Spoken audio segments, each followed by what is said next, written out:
Matagumpay na naaresto ng mga operatiba mula sa Iloilo City Police Station 7 at Regional Police Drug Enforcement Unit ang isang lalaki sa isinagawang drug buy-bust operation sa Barangay Hipodromo, City Proper, Iloilo City nito lamang ika-6 ng Pebrero taong kasalukuyan.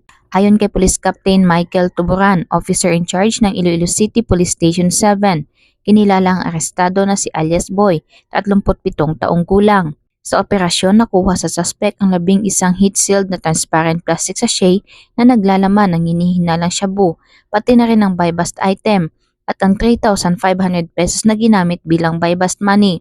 Batay sa pagsusuri, ang kabuuang timbang ng hinihinalang shabu ay humigit kumulang 12 gramo na may standard drug price value na umaabot sa tinatayang 81,600 pesos. Sa ngayon, nasa kustudiya ng Iloilo City Police Station 7 ang suspect at harapin nito ang kasong may kaugnayan sa Republic Act 9165 o ang Comprehensive Dangerous Drugs Act of 2002.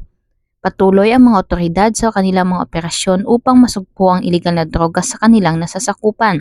Ang matagumpay na operasyon na ito ay isang hakbang patungo sa pagpapalakas ng kampanya ng PNP laban sa mga iligal na droga sa lungsod ng Iloilo at sa buong rehiyon.